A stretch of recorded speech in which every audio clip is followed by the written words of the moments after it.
Καλησπέρα παιδιά. Σήμερα θα δούμε την ενότητα 5, τις επιπλέον πηγές. Δεν έχει πολλά, είναι απλά οι δύο ισχύσεις. Τις έχω πιο αναλυτικά και θα τις δούμε πιο αναλυτικά τώρα. Χρησιμοποιώντας μεταβλητές με δείκτες, τώρα αυτό είναι για τις θερμοκρασίες. Το παίρνουμε, που έχω ήδη αλλά δεν πειράζει. Και τώρα θα δώσουμε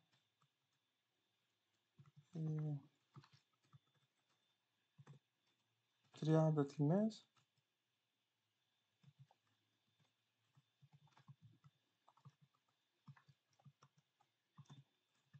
Και θα μας υπολογίσει τη μέση τιμή που είναι η μέση θερμοκρασία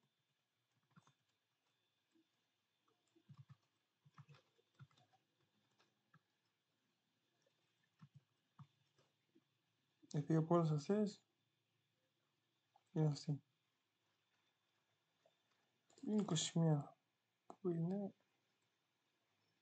κάπου είναι τέλος πάντων.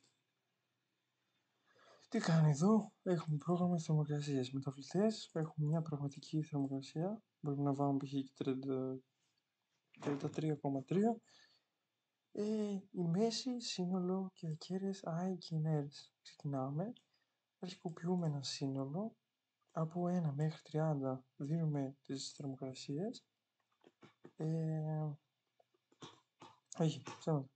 Μας βγάζει το πρόγραμμα να δώσουμε τις θερμοκρασίες. Δίνουμε εμείς τις θερμοκρασίες και το σύνολο βάζει τις θερμοκρασίες μέχρι να πάει το 30, και να τελειώσει αυτή η επανάληψη. Τώρα, παίρνει η μέση, είναι το σύνολο, αυτό εδώ όλες στη μέση 30, για 30, και οι μέρες αρχικοποιούμε 0. Από 1, για I από 1 μέχρι 30, αν η θερμοκρασία I είναι μικρότερη από τη μέση, τότε οι ημέρες είναι στη σημεία. Άρα, πριν που έβγαλε 22-21, οι μέρες με μικρότερη θερμοκρασία είναι 21 ημέρες. Δηλαδή περισσότερες. Με τη χρήση του πίνακα, όλα τα δεδομένα καταχωρούνται πάνω από το ίδιο όνομα μεταβλητή στο παράδειγμα θερμοκρασία.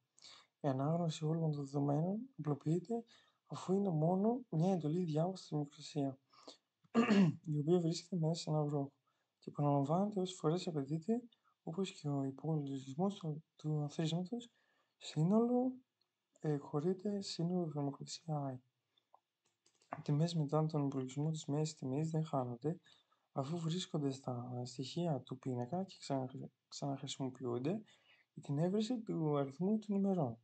Όπου η θερμοκρασία είναι μικρότερη από τη μέση, ο υπολογισμός των ημερών είναι μόνο μια εντολή αν, η οποία βρίσκεται σε ένα βρόχο και επαναλαμβάνεται 30 φορές. Τώρα, το δεύτερο παράδειγμα είναι να γραφεί πρόγραμμα που να υπολογίζει τη μέση θερμοκρασία κάθε πόλης για την προηγούμενο πίνακα θερμοκρασιών. 30 θερμοκρασίες για 10 πόλεις, άρα 300 τιμές. Είναι ακριβώς το ίδιο παράδειγμα, αλλά τώρα θα το δούμε, γιατί στο προηγούμενο βιντεάκι δεν το είδαμε. Βλέπουμε τα πιο σημαντικά. Τώρα, εδώ ξανά το ίδιο.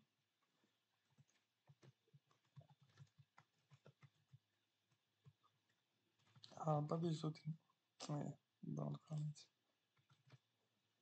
Τέλος πάντων, το κάνουμε με τον αργό τρόπο.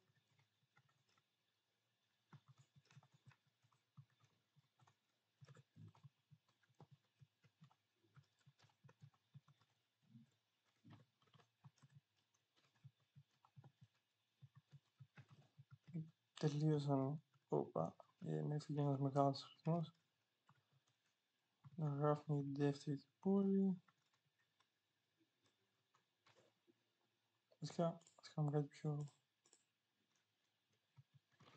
για 2 πόλεις.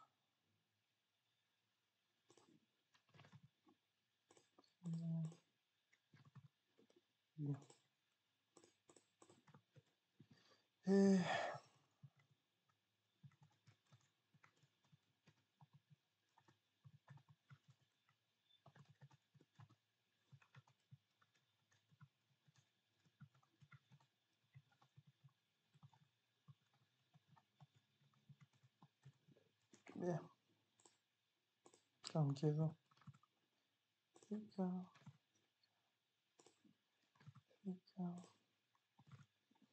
10. 10.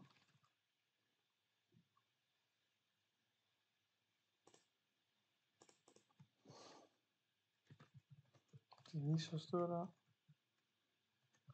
για 10 τιμές.